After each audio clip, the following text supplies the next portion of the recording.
look at that. We didn't want to leave all those people behind that were online too, but apparently they can hear us now. And I think I covered a lot of this, but I'm going to kind of skip through a little bit, but it was 3 years ago we announced the partnership to develop solutions to ensure that waste plastics are reused as a valuable resource in the development of other products, reducing their environmental impact.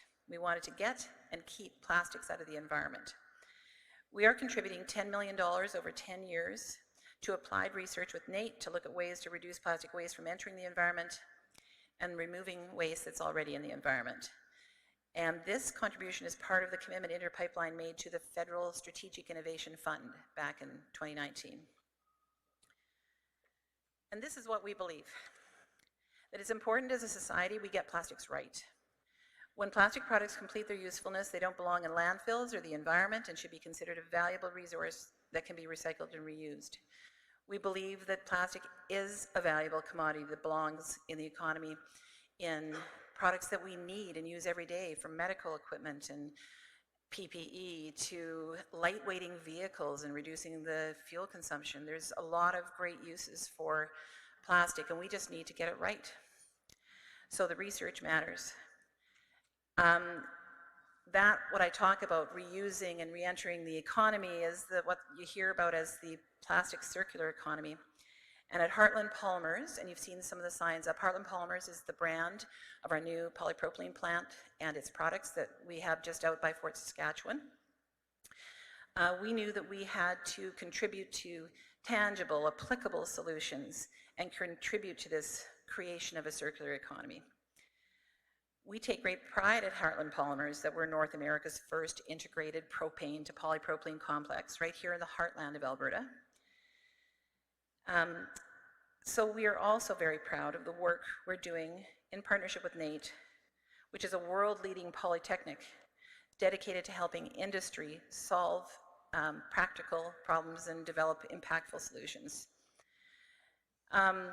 We are here to share the last year's work. There's been about 3 years' work going on. We're going to share the last year's work. Some of you have heard of what we started. We're going to tell you where we are. You'll hear updates on 3 initiatives as well as details of new projects underway. One of our main initiatives focuses on microplastics in water. Another seeks to find ways to use hard-to-recycle plastics in other products like building products, starting with asphalt, but also, I know Polyco is here, so there's other building products that we are working on with NAIT and Interpipeline. Very importantly, you will learn how we're engaging and also learning from our young people and students as part of this process. For the great ideas, for the sustainable ideas, working with students is a big part of this partnership. And this kind of work can't occur in a vacuum.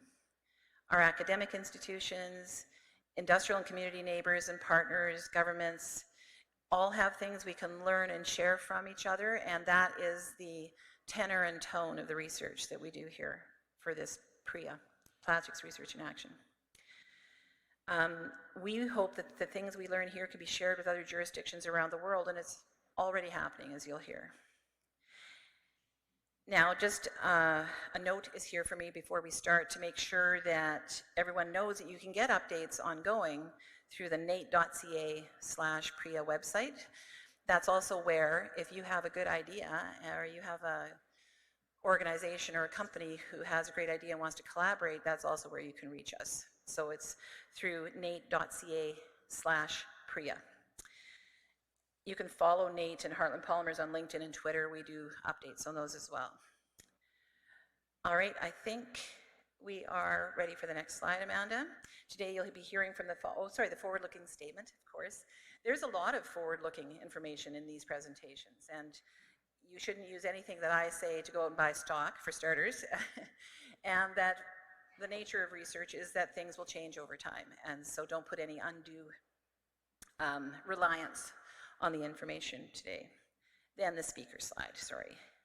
We're going to hear from Peter Leclerc, NAIT's Vice President Academic, from Jeremiah Brixa, chemist with the NAIT Clean Technologies team, Adetoya Shea Oyudan, NAIT Senior Project Manager for PRIA, or Toya as we always call you, Kelsey Deutsch, Industrial Surface Chemist with the NAIT Clean Technologies team. Aldo, I did that. I wasn't going to stumble today. Fumagalli, Student Research Assistant with the Clean Technologies team. And, these are organizations and companies that we have signed agreements with and are working in partnership with. We have Dow Canada, Green Mantra, McAsphalt, the counties of Strathcona and Sturgeon, Polyco. Many of you, I see many of you here today. We have other collaborations and partnerships that you're going to hear about as we get through the presentations. In particular, Alexander First Nation on our paving, and you'll see a great video on that one. And that we have Rewaste and Clark Builders as sort of the future, the next steps, projects that we're working on. We're thrilled with the energy and alignment these partners are bringing to the partnership and look forward to all the work ahead. And now it's my great pleasure to introduce NAIT's Vice President Academic, Peter Leclerc. Though Peter has been with NAIT for only a few months, we have had an opportunity to meet with him a number of times. He's made it a priority to meet with NAIT's industry partners. Having a background in the private sector and post-secondary landscapes, Peter is acutely aware of the needs of clients and learners, as well as industry and community partners. He is a strong supporter of Alberta and Canada-made solutions to industry challenges, such as those that we will be discussing later this morning. Peter also has a significant government experience, which afforded him the opportunity to develop and implement policies that put student access, innovation, and economic impact at the core of Alberta post-secondary institutions. At NAIT, these themes are amplified and are part of the reason we partnered with NAIT on Plastics Research in Action. These three themes will be echoed throughout these updates with PRIA: the Heartland Petrochemical Complex, Heartland Polymers, and other related news and notes. Before we begin, oh my God, did I do it? They told me my speaking notes might be mixed up. Got it. And so we're just talking about the three themes, putting innovation to work and making strong environmental and economic impact. And first, to tell us more about that, we're going to hear from Peter. There you go. Thanks. Did you move my stuff? Did all right?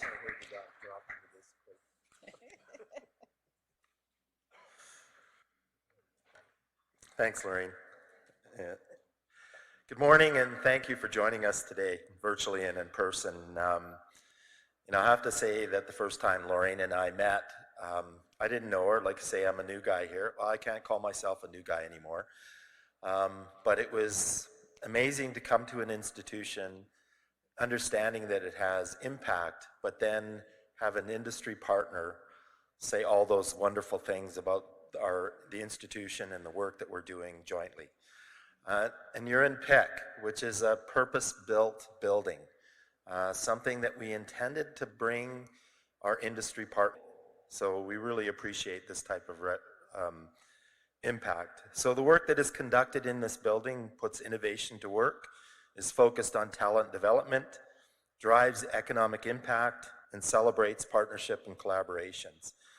Plastics Research in Action, or PRIA, is a true and real example of that work that NAIT holds true to its heart.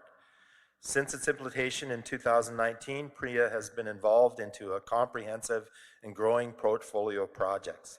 These projects are rooted in innovation. You will hear about some of these projects from our researchers and students later this morning. Perhaps more importantly, PRIA has created an environment that has accelerated and amplified talent development. As Lorraine had pointed out, we have had more than 20 research staff, 14 students involved in PRIA so far, and time spent by students on these projects is more than 8,500 hours. That means our students have had an immersive experience working in industry-driven projects under the guidance of our exceptional researchers. And I've had the opportunity to meet many of these young men and women and experience the excitement and passion that this project has put into them. and it's going to be exciting to see where they go in the future and the impacts that they're going to have. So PRIA has become more than a partnership. It is also a catalyst and an accelerator and a community builder. For example, our partnerships have expanded to 8 additional organizations, as you saw on the slide, and 2 municipalities. That speaks to the relevance and impact. The market is telling us that the work is valued. This partnership has also helped NAIT evolve. The scope and scale of PRIA tested our processes and systems, and we have learned and adapted and are better positioned for our partnerships. We're thankful for that learning opportunity. Had the opportunity to chat with Peter just before.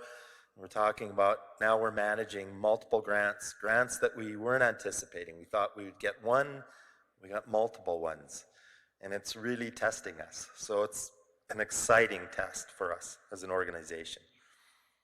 In closing, PRIA was conceived in the realm of plastics research, and that's where its focus remains, keeping plastics in the economy and out of the environment.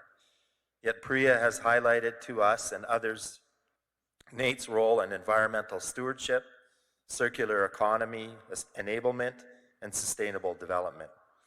Our economy is based on natural resource development, and we all know that there are many transitions ahead of us. NAIT remains industry's most trusted partner for talent and applied innovation to drive economic and environmental impact. Thank you.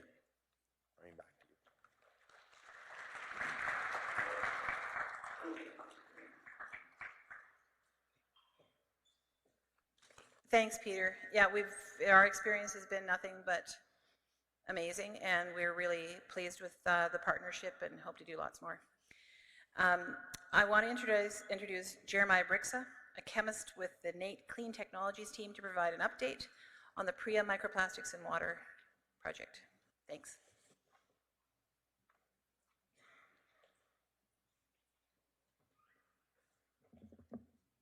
All right, thanks everybody. Thank you for the introduction. Thank you for attending in person and virtually. My name is Jeremiah, and I've been researching microplastics with PRIA for the last 2.5 years, and I'm really happy to be able to give you some of the updates from this last year here. So the purpose of this project is to provide an accurate and reliable baseline quantitation of microplastics in the North Saskatchewan River. To do this, we apply and adapt standardized methodology to collect samples and as well extract them from the river. The area of study is about a 150-kilometer span of the North Saskatchewan River in the Edmonton municipal region. You can see from the graph here, we have 12 sites, starting in Devon, which is at the bottom left of the map, all the way to just before Bruderheim, which is at the top right of the river there.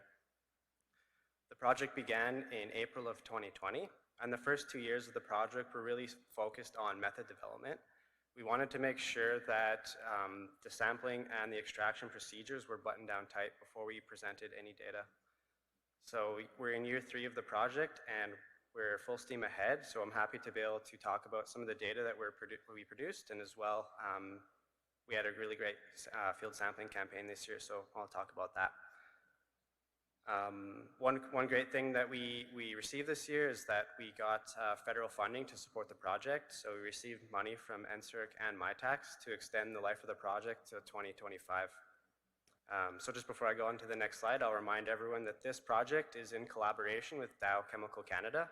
They're leaders in analytical science, and they provide our team with a lot of technical support.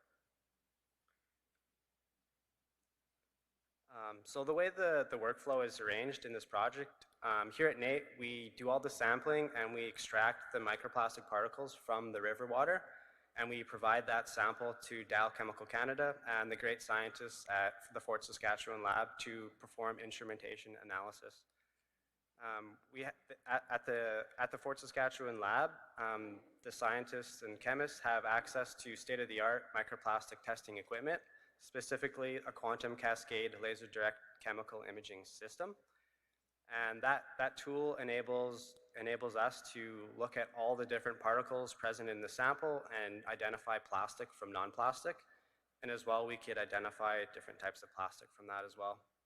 So this is some data that we've generated, a snapshot of the data that we can generate. And what I'm going to show to you today is polypropylene concentration in the North Saskatchewan River. So on the y-axis, we have number of particles per 1,500 liters. 1,500 liters is the volume of sample that we take at each site. So that's all the particles that are present in 1,500 liters of the North Saskatchewan River. So we see the blue graphs represent the site data, and the orange bars represent our quality control numbers or our background contamination in the lab. We're really happy to show these numbers and how show that there's a difference between the contamination and our real data. It gives us a lot of confidence in the data that we're generating. So you can see from the graph, we have some of the sites present, specifically looking at the Strathcona Science Park. So I didn't write the dates in the graph because it gets a little bit complicated, but this data represents data from the river at multiple time points throughout months now. So as we start to analyze more samples, we're going to be able to build this database and have a really good understanding of microplastics in the North Saskatchewan River. So here in our project, we're looking at 8 different types of microplastics. We're performing targeted analysis for these plastics on the screen here. And just a couple highlight points from the data as well. The most common microplastic that we find in the North Saskatchewan River is polypropylene, followed by polyethylene. And these numbers are in line with various other literature published around the world for microplastics in environmental samples. And I just included a rough kind of average of the particles that we find. So on average, we're finding about 110 microplastic particles per 1,500 liters in the river. So just a couple updates from the field. We had a really great field campaign this year. There were 7 of us, so myself and Patrick McGlashan, you may remember him. He was the original summer student back in 2020. He's since been working with us as a permanent staff on this project. So it was myself, Patrick, and 5 students hiking the river valley, rain or shine, collecting samples with our prototype sampling system that we designed here at NAIT. Our sampling system is based on ASTM D8332, which is a standard method for collecting microplastics. And it involves pumping 1,500 liters across a cascading stack of sieves in order to collect all the particles present in the river. We collected about 125 samples, and at 1,500 liters, it's just under 0.2 million liters of water we filtered this summer. One of the really cool things about what we got to do this year is we actually traveled to Seattle this summer to speak at an ASTM conference. So the people who are involved in creating the standards, we got to provide feedback from our last year and this year's experience working with this ASTM in the field. And we got a lot of great feedback, and we gave the community a lot of great tips and tricks with doing this type of work. And we're hoping maybe that some of our recommendations can be added into the ASTM in the future. So this is our prototype sampling system. It's a high throughput version of this ASTM. We're one of the fastest, we have one of the fastest systems in the world, and this enables us to collect a lot of samples in a short period of time, so we can work really efficiently to collect all those samples.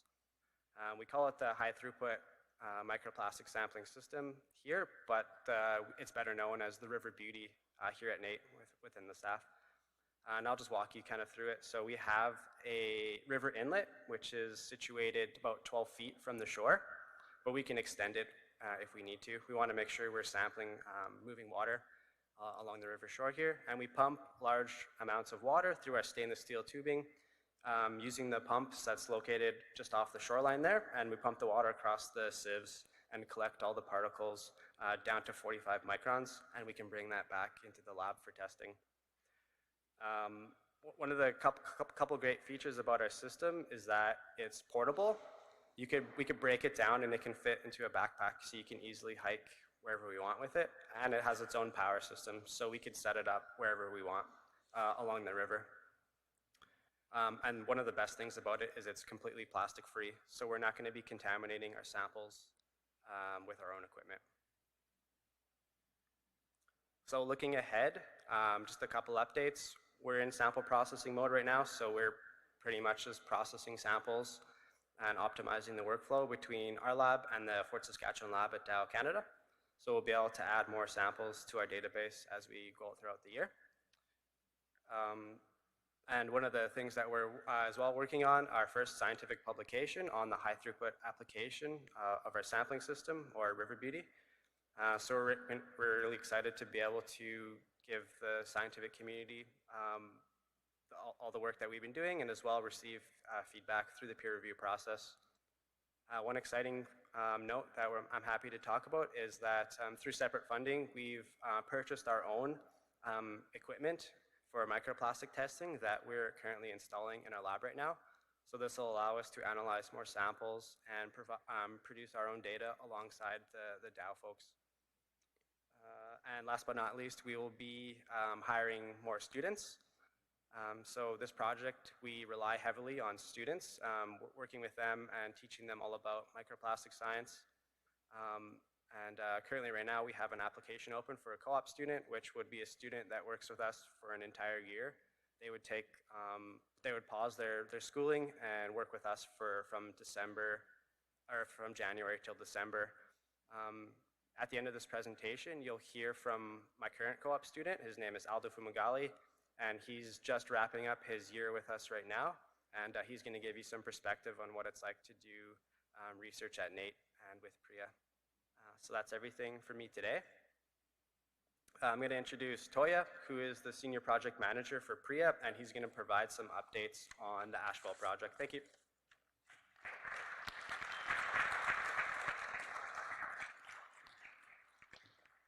Okay, thank you everyone. Thank you, Jeremiah, for the introduction, and thank you everyone for joining us in person and virtually. So I'll be providing updates on the asphalt project, and I'm excited this morning to actually do this update. And before I do that, I would just want to introduce the asphalt video that we just shot over the summer, and we're going to start that right away.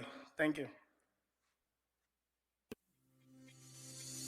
At Interpipeline, we are unwavering in our commitment to sustainable practices. This partnership with NAIT on PRIA fits right in. The asphalt project that we're here for today is a great example.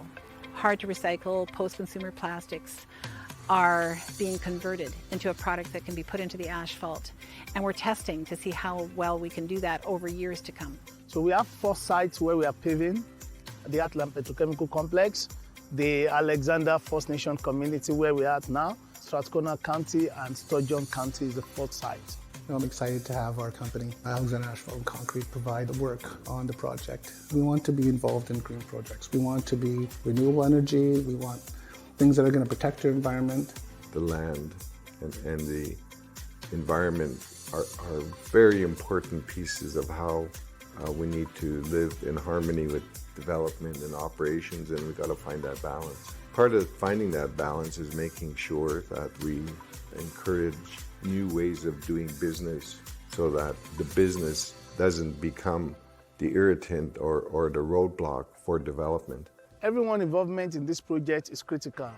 Interpipeline, they funded the project. NAIT, the applied research institution, bringing all the partners together. The First Nation, Strathcona and Sturgeon County, because they are municipal, they want to demonstrate taking plastics out of the environment and seeing it added to the asphalt within the community. So the asphalt that we're laying today, containing green mantra cerenovus polypropylene wax, is different in the sense that it comes from 100% recycled polypropylene plastics. So normally what you would find in roads would be virgin polymers, or in the case of other recyclables, rubbers.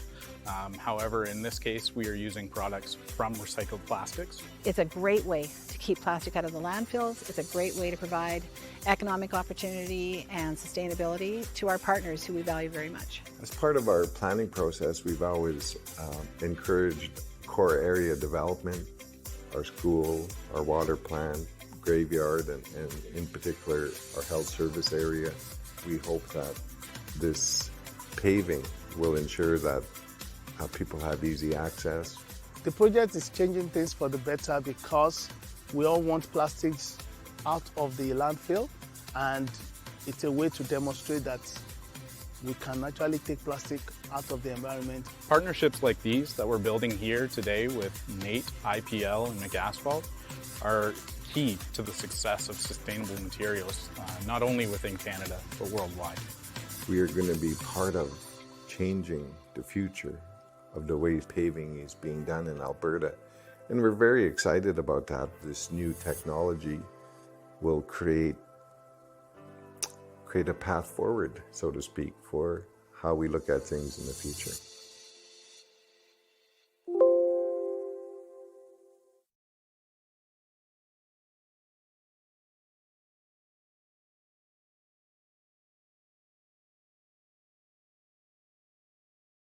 Video.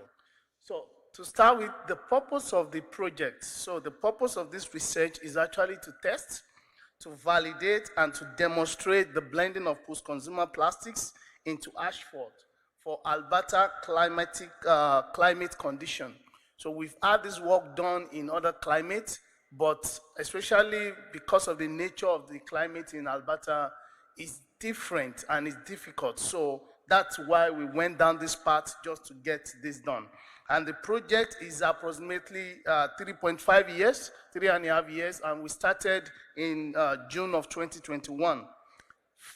When we started, the project was divided into 3 phases. So phase 1, phase 2, and phase 3.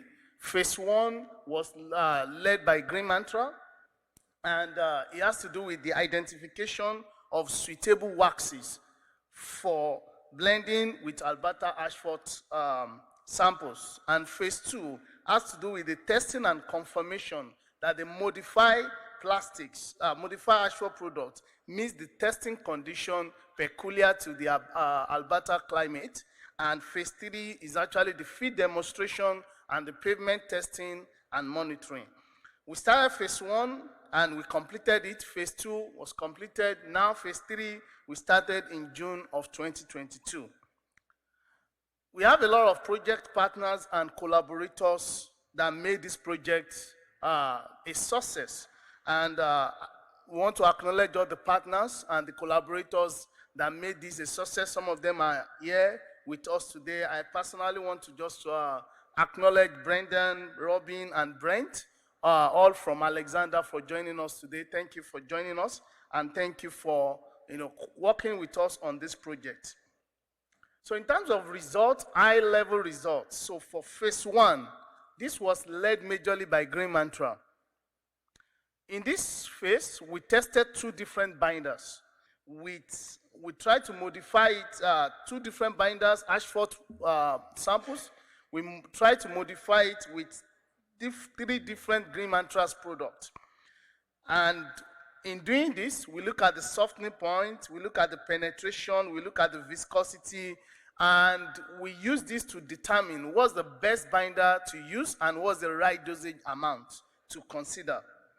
So based on the result was actually recommended to McAsphalt in the second phase of this work. And in the second phase, we divided it into 2, phase 2A and phase 2B. So in phase 2A, we tested the separation tendency, because one of the challenge of blending in plastics into asphalt in other jurisdictions is they tend to separate, especially at colder climate. The product tends to separate. So we tested the separation tendencies for this. Also, we look at the mechanical properties of the modified asphalt, and we look at it closely to the asphalt product. In phase 2B, we focus on the mixed performance testing, targeting the rotting and the cracking index for the modified asphalt. For other jurisdictions that this work has been done, it has been reported that if the temperature gets colder, there's a lot of cracking noticed with this product, and we are considering that, and that's why we focus so much on doing that test. I'll just show in the next slide briefly some of the results that we got that made us to come to the conclusion of which binder and which Green Mantra product wax to select for this. We did majorly, I'll just speak about 2 tests, the Hamburg wheel test and the flexibility and fracture energy test. The Hamburg wheel tracking test majorly help us to check the moisture susceptibility of the product. and we find out that the polypropylene-based wax from Green Mantra, which the generic name is A155, performed better than the control and also than other waxes that we considered. Also, we look at the cracking resistance. We find out again that the polypropylene-based wax performed excellently well by stiffening the mix for better rotting performance. And lastly, in terms of the fracture energy, we find out that the polypropylene-based wax also is the best compared with the control and compared with the polyethylene-based wax, because it has relatively high fracture energy compared to the control. So we selected the propylene-based wax for this feed trial. So, and I can just tell you that a lot of recipes, a lot of different mix were considered before we come into this. So phase 3, we paved 4 sites, as mentioned in the video, the Heartland Petrochemical Complex, and at this site, we have both the modified asphalt and also the regular asphalt. The essence of this is to have a control. So when we started our testing, we're looking at the control vis-a-vis the modified asphalt. Sturgeon County, and I've mentioned the location, and if you live in Edmonton or environ, you can actually drive to any of these locations and you know that you're driving on a plastic road. So Sturgeon County is on Starkey Road, Strathcona County is on Lakeland Drive westbound, and then Alexander First Nation, we have a couple of roads leading to the graveside, the church, the social development, the schools. Then we have the parking lot for the Alexander Business Corporation that we paved. And in the next slide, we just show some of the pictures, and you've seen some of these also in the video across all the 4 sites. So lastly, the next steps. So we've started the feed testing, and we're going to continue until summer of 2024. Majorly, we're going to be looking at the visual pavement condition survey.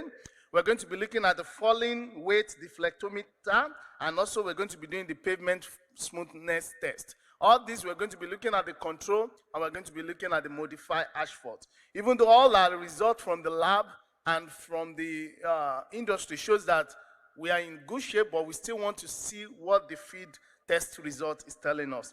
And the result of this will actually be shared with us in the subsequent annual update. Thank you very much. And with this, I will be introducing Kelsey George, who will speak about the polypropylene flooring from recycling material.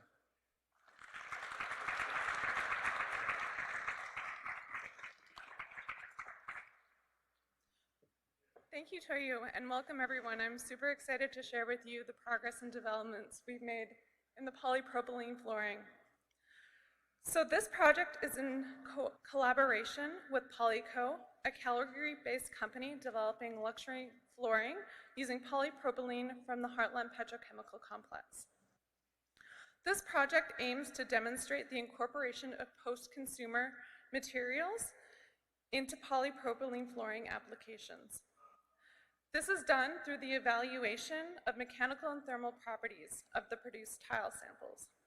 We're looking at 2 different conditions. So we're looking at the evaluation of these materials without recycled content for baseline materials testing, and with recycled content for the evaluation of the effect of including these materials.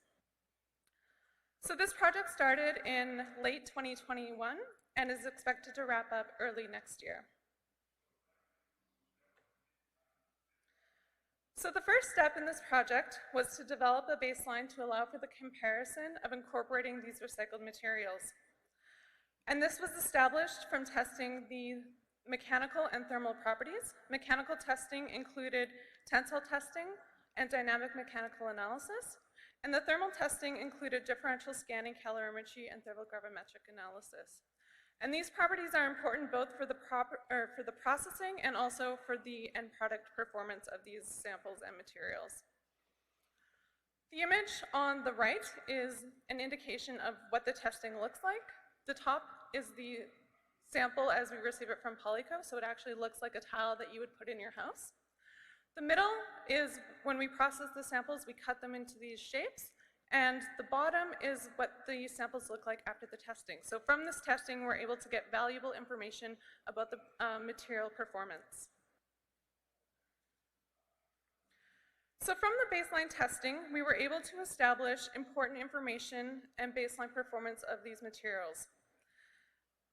So the graphs on the right-hand side show that there are differences between the three baseline materials that we initially tested, and different formulations had different properties. And this was important because it allowed us to make an informed selection for the next phase of the project, which was the incorporation of the recycled content.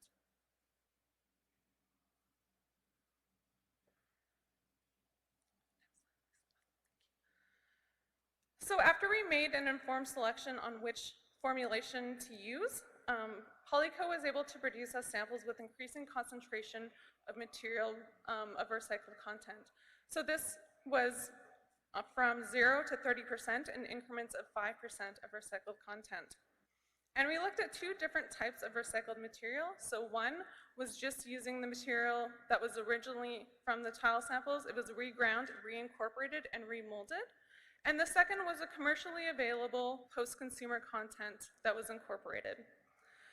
So from this testing, if we look visually at the bottom at the images, we have 0%, 5% of the recycled reground material, and then 5% of the post-consumer material just for visualization and demonstration.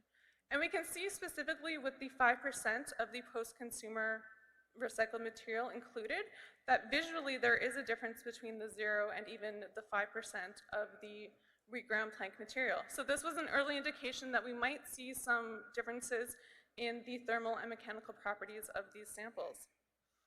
And that is what we did indeed see. So if we look at the graphs on the left, looking at the tensile strength and Young's modulus, these are key mechanical properties that we use to evaluate the samples. We can see specifically that with the incorporation of the post-consumer content that's commercially available, even in quantities of 5%, there is a difference relative to the baseline material.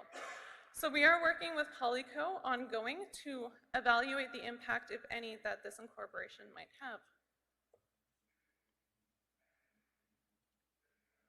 So like I said, the project is ongoing, and the first steps have been instrumental for Polyco in the development and validating of their ability to produce and introduce factory and consumer regrind and recycled content into their product. And this is a critical step towards a zero-waste facility and circular economy. Next steps will include superior samples from refined formulations for further evaluation to allow Polyco to achieve a competence milestone and order further capital equipment. These are key steps in contributing to the next steps towards commercialization. Thank you, and I'll hand it back to Toyo.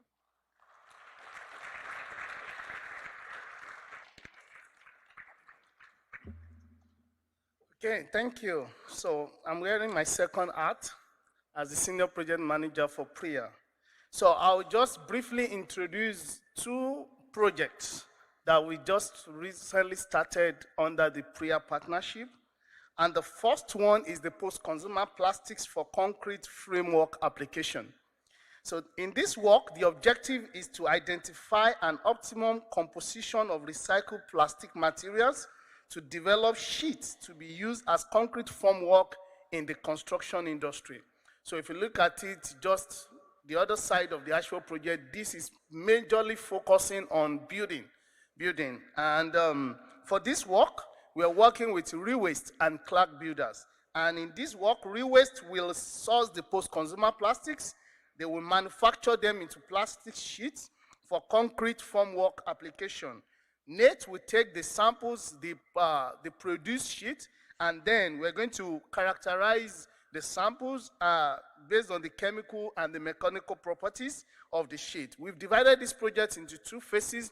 So the first phase is the mixed design research. So Rewaste go to the lab, they produce the recipe, they give it to us, we do all the findings, we give them feedback, they go again to change the recipe as needed, and when we're fine with that, we go to the second phase, which is actually testing it, feed validation test on a non-structural concrete building component. So the partners, like I said, apart from IPL and NAIT, we have Rewaste and Clerk Builders. We recently started this project September 2022, and we plan to end it by July of next year. So Rewaste is a company here in Edmonton, and they help business to meet their sustainable goals through a vertically integrated approach to collect, process, and manufacture recycled plastic products. And Clark Builders, they are leading general contracting and constructing management companies, serving institutional, commercial, and industrial clients across Western and Northern Canada. The second project, this project is the next generation, that's what I call it, of the testing that Jeremiah showed you in the microplastic project. So in this project, even though the project was funded through the Gold Productivity Fund, but it leveraged the PRIA fund that was spent on the microplastic project. And in this project, it's in collaboration between the Clean Technology team and the Technology Access for Center for Sensor and Systems Integration. And what they're developing is actually that box that is there. And for those that will be going on the tour, we're going to see just the box. It conforms to the ASTM D8332 that Jeremiah spoke about. And we did the field testing. We completed the first field testing for this equipment. So we took this all the way to the North Saskatchewan River to test. And it was done from September 12 to 16. We came up with many technology improvements that both teams will be working on. And in the second slide, I listed some of that. The remote communication to monitor and record data. So the essence of this is it actually can work on its own. We can leave it there on the feed, and it can be adaptable to different companies that just want to test how much microplastic maybe is coming out of the outsource of the likes. So the plan is also to see if we can actually power it with solar and battery storage. And it helps to reduce contamination. So we have minimal contamination with the sampling enclosure. So with this, thank you very much. I will give it back to Lorraine to speak about the student contribution to the PRIA project. Thank you.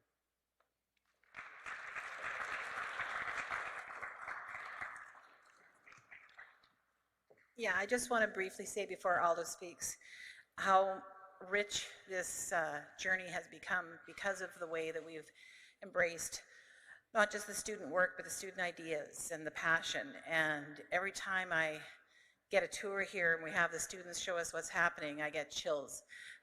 We're influencing a lot of lives, but they are influencing truly our research. And we appreciate you very much. And Aldo, thanks for saying a few words here today.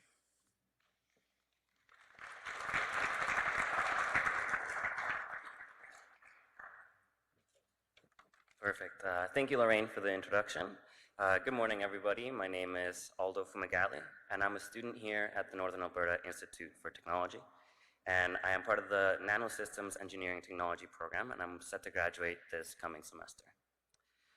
The reason I applied to become a co-op student was because I knew that if I wanted to learn valuable and applicable skills that furthered my education, a co-op placement would go a long way. As well, microplastics research is an emerging field in science, and being part of cutting-edge research has always been something that seemed a dream away. Thanks to Heartland Polymers and NAIT both, it became a reality.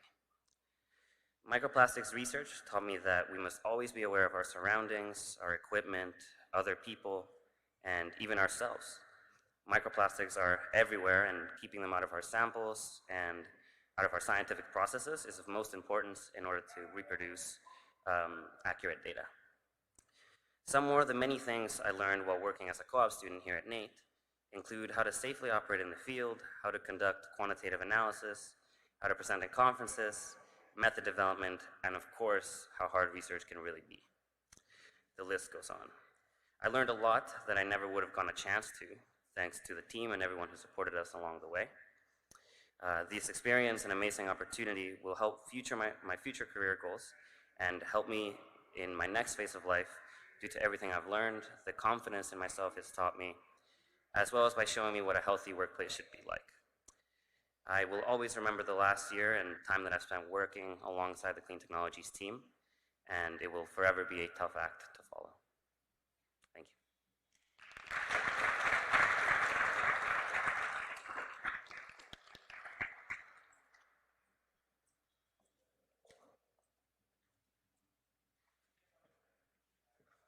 Thanks, Aldo. We really appreciate you sharing your experience and your passions with us, and thanks so much for your hard work over the last year. At this point, we would like to point out that there are and will be opportunities for collaboration going forward. And if your organization is interested, please visit our website and make contact and let us know about your ideas. We want to give a special thanks to our industry and municipal partners who have joined us here today and have joined us on the journey. And we look forward to having more news to share in the coming months. You can always check in on us, follow our website, social media accounts, and of course we'll be doing this annually to make sure everyone is up to date. I'd like to now invite all of the presenters back on stage for the Q&A portion. I haven't got a watch with me. Where are we on timing? Okay, we're good. So if I could get the presenters back up on stage, please. We'll be opening up the floor to questions both in the room and for those tuning in online. For those in person, there's a microphone right up front here. Thank you. And you can line up just behind the microphone to ask your questions if you like. For those in the virtual audience, please submit your questions through the Q&A box on your screen. We're monitoring that, and we'll let you know. We'll bring the questions to you. And this is what you brought me already, some from online? Great. Now we'll get to as many of you as possible in the allotted time. If we can't get to all of them, we'll take note of them. We'll try to respond. For any media who are on the call, we're pleased to take your questions as well now, but if you have more than one or two, just reach out to either the Heartland Polymers or the NAIT Media Communications team and we'll get you set up. I'm going to use the power of the moderator's chair to ask the first question and ask Jeremiah, see, I picked on you first. You mentioned that microplastics come from a lot of different sources. Can you elaborate on that for us? Oh, and I get this.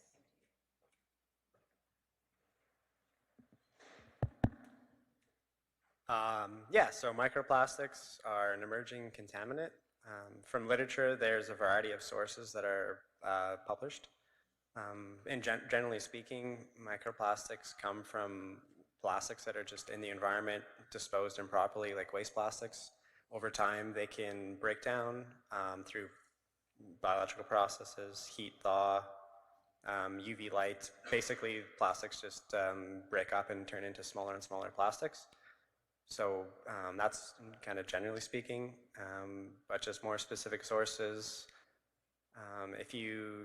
When you do laundry, let's say, your clothes shed microplastics. Really anything that we use in society can shed microplastics.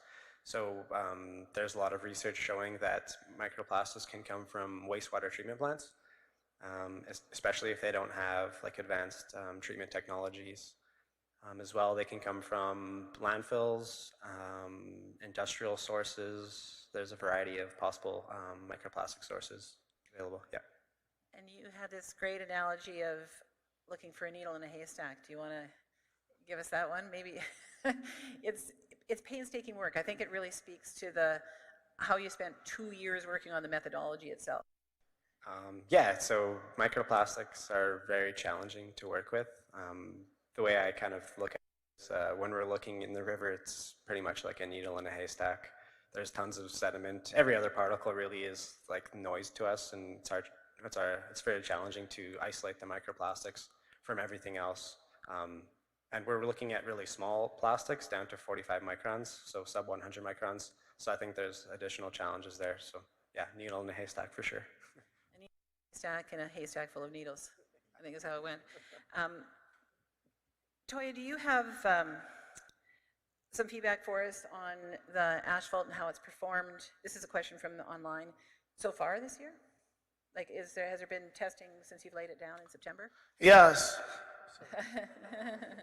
So we started testing just before we had the first snow. So we've taken with samples from all the 4 sites. So we've done the visual testing. We've taken samples for the FWD. So we're currently working on those samples now, and we should have the results by the initial results in January, the latest. However, they are just the initial preliminary results. We know that before we really have major impact, might be up to 1 year, but we're still going to continue taking samples.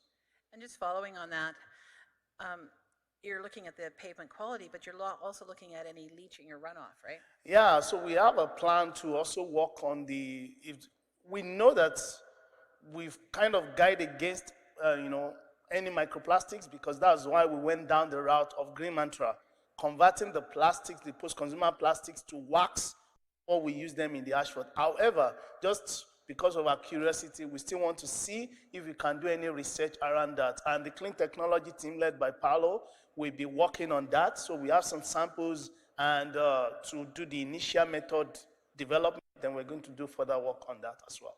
Right, so over time, we'll be watching any leaching, that kind of monitoring will be going on, as well as does the pavement hold up.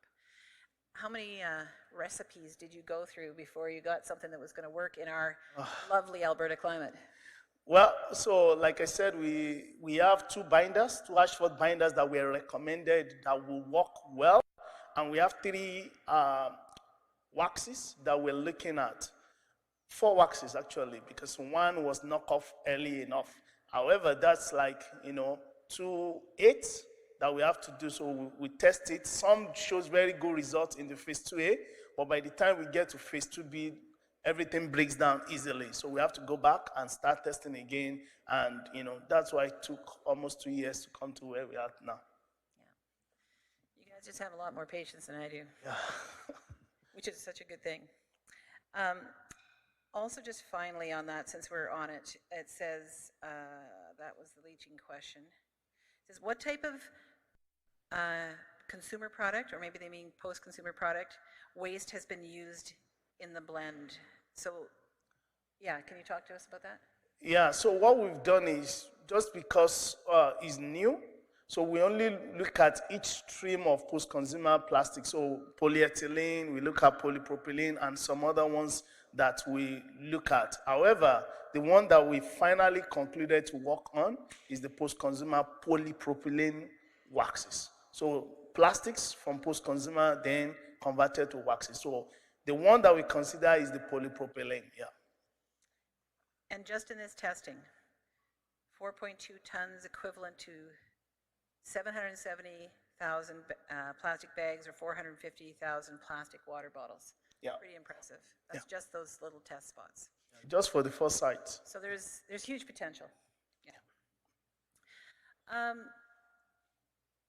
Jeremiah, over the course of the sampling, has there been much of a variation in results from year 1 to the next? You talked about, you're sampling all year, but also from year to year. Have you seen variation? Yeah, that's a good question and something we're curious to answer as well.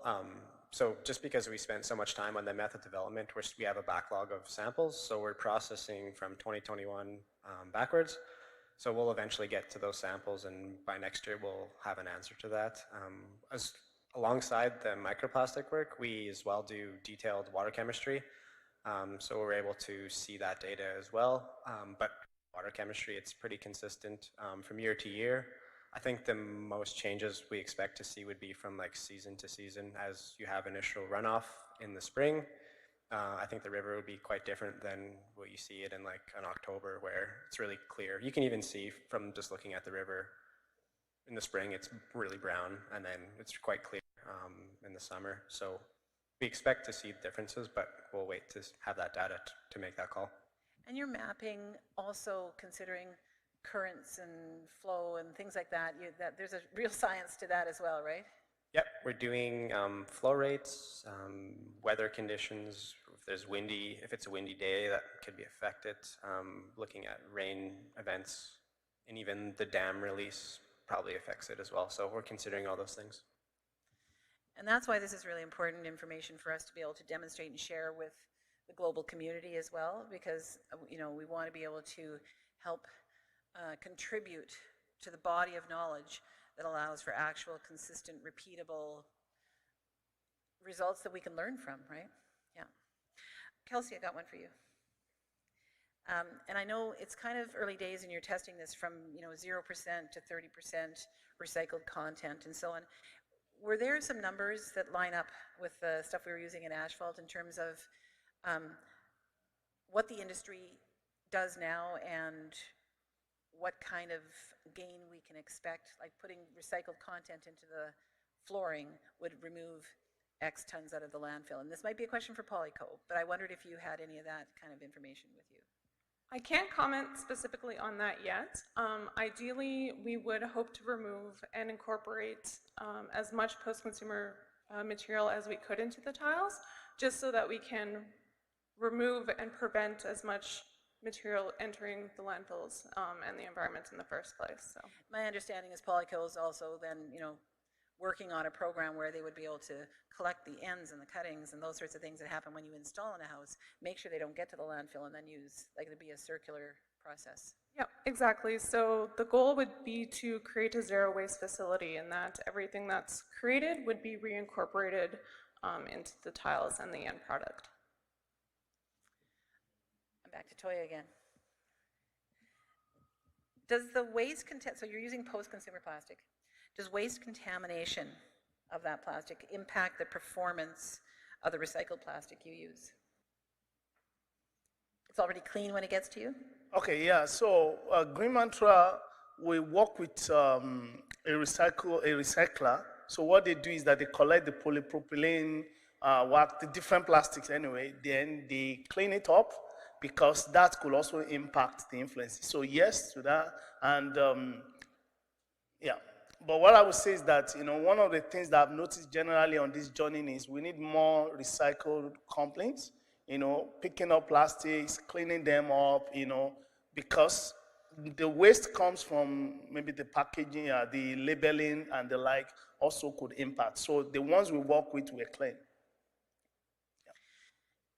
And I know that's a big piece of the work in this space to improve Canada's overall waste collection, handling, preparation. That circular piece and that innovation piece is a big piece of the whole puzzle. So we're tackling a piece, and we're trying to work with the entire ecosystem on this to make sure that we have that kind of thing available to us.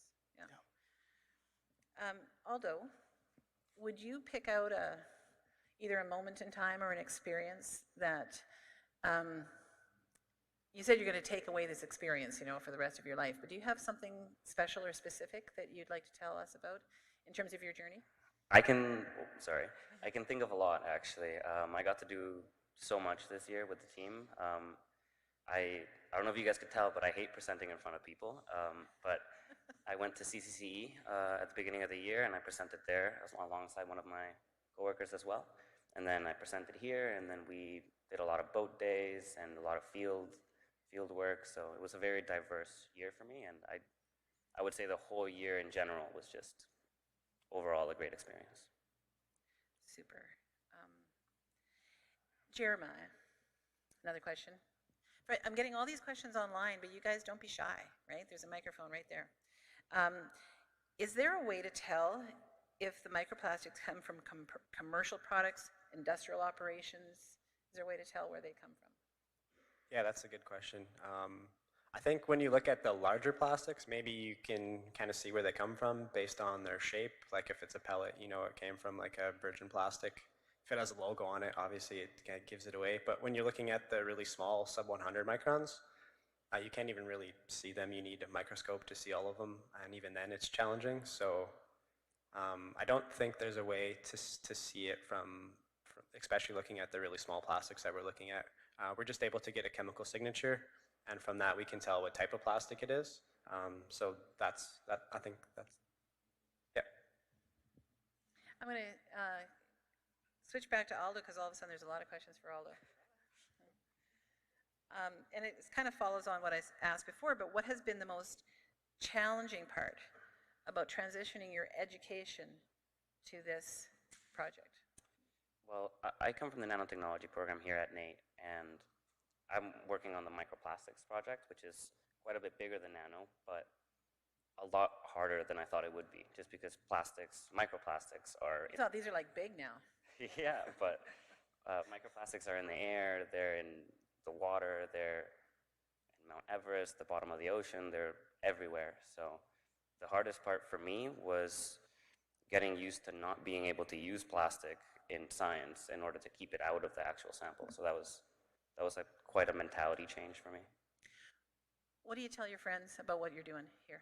I tell them I'm doing microplastics research. That's about it. And they say, "What's that, Aldo?" And you say, I actually usually give them my CCCE presentation because it walks you through the whole thing. So,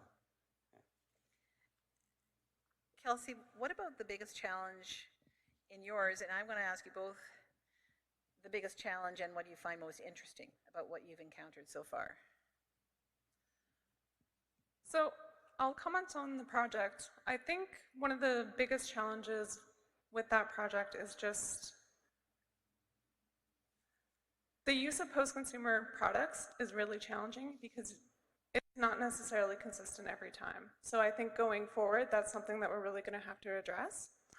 For me personally, it's been really exciting to be able to work with the company and help them become more sustainable, to kind of, I know it sounds cheesy, but give back in a way and make our world a better place. So that's what I find really exciting about it. I think that's why we're all here. Yeah. Toya, what percentage of recycled polypropylene was used in the asphalt blend in the end, the one in the test? Okay, so the one in the test, we use 2%.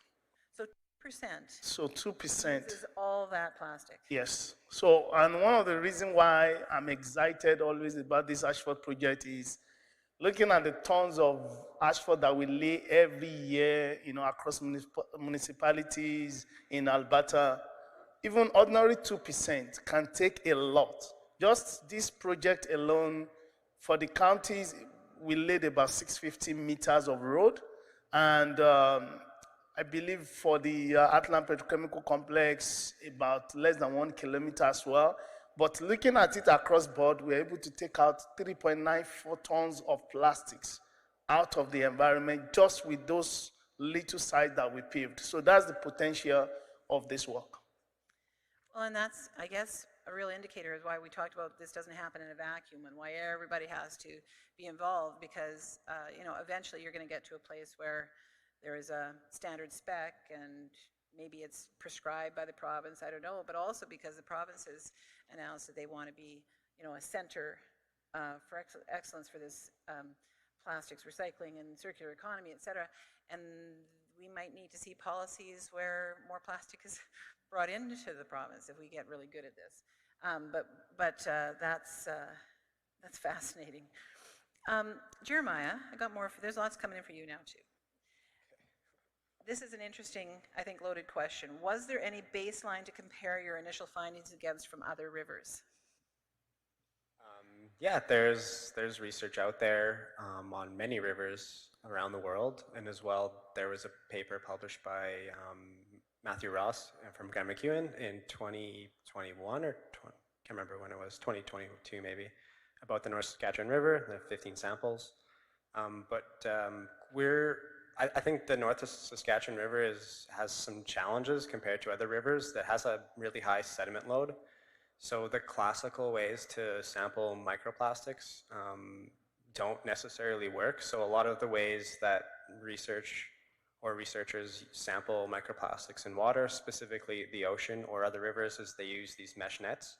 So basically you have like a fishing net and you collect the garbage. But that doesn't work in the North Saskatchewan River because of the sediment load. It can clog it up and rip it pretty quick. And we want to look at the really small plastics, sub 100 microns as well. So it's just not going to work. They wouldn't even sell me one when I tried to buy one. I just said, you'll call me back for a warranty return in 2 months. So it's challenging because we're using this new sampling technique. And ASTM, they published their method not even 2 years ago. So challenging to compare the results, but we think we're in line with a lot of other work out there. But yeah, again, we're looking at the smaller size that a lot of researchers might not have looked at in the past. So we're seeing things that other people haven't seen yet. And so then what is the end goal for this project? Will the scope evolve or endure when the initial work is done? Yeah, I think there's a couple goals that I have in mind. So to create this large database over multi-years, I think that's going to be really useful to the public and the scientific community.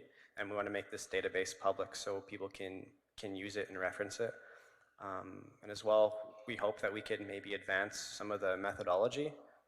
Here at NAIT, we're pretty good with hands-on. We have a lot of skilled people that can build these prototypes for us and make sure they work. And when I break them, they can fix them. And we're back out in the field the next day. So maybe we can advance the science and the methodology with the work that we're doing. And I think we're kind of already doing that. Speaking at ASTM this year, that was great. We can showcase our sampling system. Like I said, it was one of the fastest systems in the world. So after the conference, I got people reached out to me from all around America asking me how to build it. And when they were building it, they're asking me what kind of tips and tricks they could give when they started using it. So I'm happy to be able to share that with the community as well. And I was learning last night about work going on in California, and you guys are also being asked for your advice on that too. So they've become world rock stars, just saying. Jeremiah is just a little bit too modest. Right, do you want to have anything to say about the California work? Yeah, sure. So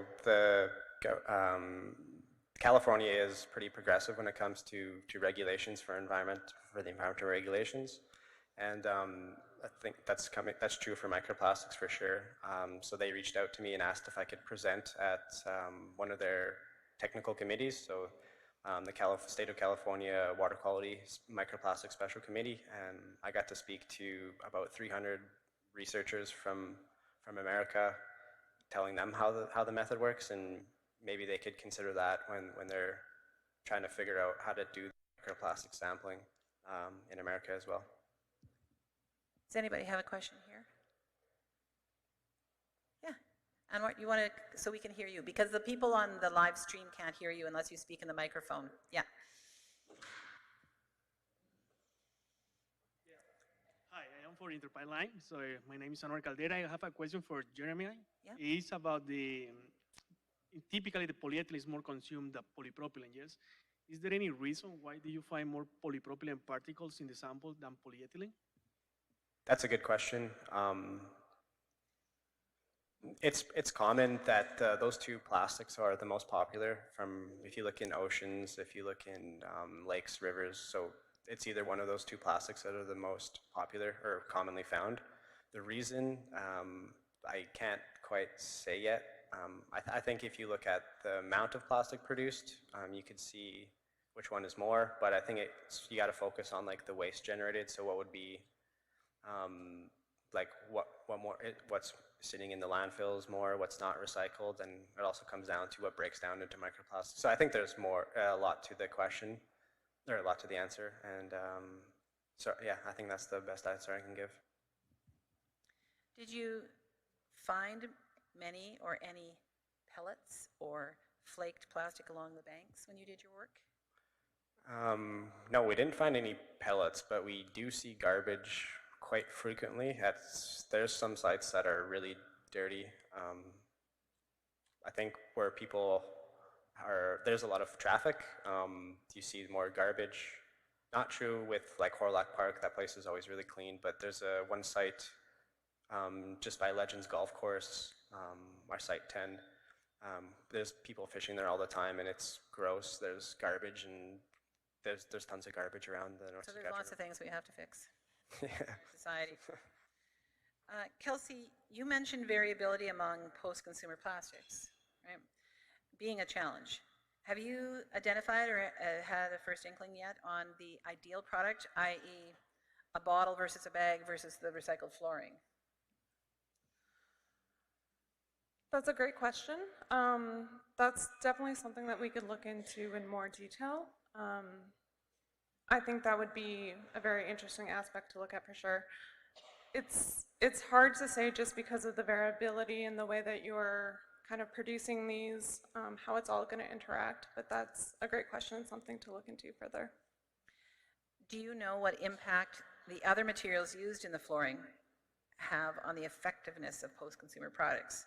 And in this case, they're asking like wood versus laminate versus, so you might explain a bit more about what the Polyco other ingredients are. But if you have a sense of how that other product impacts recyclability. Yeah, that's a great question. So that is something that's very common, is to include other filler materials. In terms of the impact on the end recyclability, that's definitely something I would need to look into in more detail, but the goal would be to produce something that is recyclable, that can be repurposed, reused, and reincorporated to reduce the waste in the environment.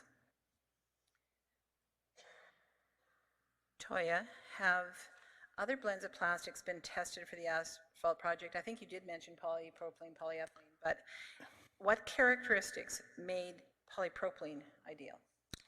Okay, so we tested other plastics, and just to say this, even I think everybody was taken aback when we found out that it's polypropylene that worked, because the initial thoughts, based on the other works that were done in other jurisdictions, say Vancouver and the likes, is polyethylene seems the best to use.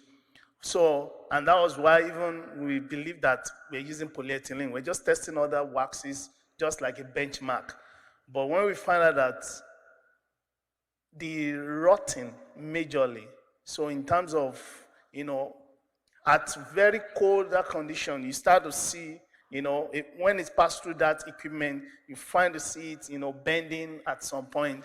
That was what, we have to put a stop, and then we went back to polypropylene. So polypropylene kind of have, the strength even to not allow rotting compared to what we noticed. And just to say this, that is the binder that we tested with. So if you look at the asphalt industry, the binder that is being used in Alberta is different from what you're going to use in BC, in Ontario and the like. So it's different. So it depends on the asphalt binder that you're using. What, Aldo, what advice would you give to other students considering studying microplastics? That's one question, and coming to NAIT. Okay. For microplastics, I would definitely recommend to be patient. There's a very steep learning curve when it comes to keeping plastic out of your sample. I think I probably did, 5 spike recoveries, maybe 6, and each one is about a week long. So definitely patience for sure. And then as for coming to NAIT, is just to get involved as much as you can. There are many great people, from researchers to teachers here, and using all of the resources you have available is my best advice. What do you want to do with this knowledge and this training when you finish? And I don't mean a specific company what do you think you want to do? I want to stay in research. I didn't know that before working in research, but after working here for a year, I just fell in love with it. So. That's fantastic. Do we have anybody else from the audience with a question? Yeah, Ian. Yeah, I could see from the breadth of projects that the breadth of expertise that's had to come together to solve these challenges is quite interesting. I wonder if someone in the panel can comment on that, and then therefore the breadth of opportunity that's open to students across NAIT and other colleges to get involved. Would you like to answer? I'll take a stab. Yeah, so here at NAIT in PIC, we have a lot of great research teams and a lot of skills that we can draw from. So for when we realized that we can use a net to sample for microplastics, we approached the Access Center for Sensors and System Integration. Sometimes we draw these designs on a napkin, and I just give them a napkin, and then in a couple months they have a working prototype that we can trial out, and then we work to make sure everything's buttoned up with it, and then before you know it, we're in Seattle presenting to the world about what used to be on a napkin. So yeah, there's a lot of great people working here, and we have a huge interdisciplinary team, so it's great to draw from that expertise. That reminds me, something we talked about before, it was the value of the partnerships also for this diverse, broad thing. And as our project manager for PRIA, Toya has a lot of experience in herding cats, but also in bringing all these partnerships together. Yeah, so it's very important, and that's one thing I appreciate with NAIT. So whenever we have any idea, we just kind of bring different people from different centers. Even when you feel like, okay, this center might not really contribute, but you find out that after having the discussion, even one of the center that you think might not, be contributing to that project has something to add to that project. So that's just the beauty of this. Anytime we have any idea, we just sit around, we try to bring different centers together and see what we can get. So that has actually very helped, with this work that we've done so far. I picked up one thing, many of you actually have talked about microplastic contamination, and you talked about that as a challenge, Aldo, and Jeremiah talked about it. Can you just maybe zero on that a little bit, what you're talking about? What do you mean by contamination? Oh, I could talk about that forever. One of the challenging aspects for microplastics is knowing for sure that the result is real and not from your own contaminating of the sample. So you buy a lab chemical, it comes in a plastic bottle, there's microplastics in there. You use water from the tap, microplastics. They're in the air, they're on our clothes, we got to wear special lab coats. So it's really important to be able to understand what that is. And after 2 years of working as hard as we can, we still cannot remove plastic from our lab process. We still have a handful of particles that end up in our blanks no matter what we do. So it's a battle that we can't win. But as long as we can minimize it and understand what it is, that's the best we can do. So I have the analogy, it's microplastics are like a needle in a haystack, but it's even more than that because while you're looking for the needle, someone else is throwing a bunch of other needles at you, and you can only find the original needle, and they all look the same. So it's a really challenging aspect, but we work closely with the Dow Chemical Lab, Dow Canada, and they provide us with a lot of support, technical and emotional when we figured out we need lots of help. So yeah, they're really supportive, and 2 years in, and we're pretty confident with our results now. There have been a few questions around the life cycle of the asphalt and its potential for further recycling at the end. Yeah. Okay, so that was a consideration when we were looking at this, and when we're doing the testing as well, we test the impact down the road. Is it something that, we can recycle the pavement after a couple of years? So we expect that the asphalt will perform the number of years based on the regular asphalt. So that's the expectation, and that's what we saw in the result. Also, it can be used, it can be recycled at the end of life. So, but some of the tests that we're doing, we also indicate that, we confirm that to us, whether those assertions are true or not. Yeah. I can see Toya coming to me and asking for an extension of the project after. Sure. That's good. That's really good. I have kind of a closing question for each of you. What drew you to the project? I think we kind of already heard Kelsey's answer. We give the microphone to Kelsey. What really drew you in? That it's a very challenging project, and it's rewarding when you actually make those steps and see the results. That's something that really keeps me going at the end of the day. And yeah, just being able to contribute to that project and to increase sustainability, it's really important, and it's really key. I know for me, studying the river, there's a great deal of importance to me. I've been living in Edmonton my whole life. I bike, canoe, and camp the river my whole life. So it's pretty cool that I can actually go to the river and do work and get paid to do it. So that's one thing. But also the research that we're doing is of importance, figuring out the microplastics and where they are in the river, where they're coming from, and how they change over time. So that's really important to me, and it gives me a sense of importance for my work. For me, it would be being at the forefront of science, specifically environmental science, especially in my own city, my own place where I grew up. So, yeah. So for me, working on this project and with PRIA majorly is to be at the forefront of, solving a real life challenge. In my previous years, I've done a lot of research, tons of publication. Some of them, hopefully, they could see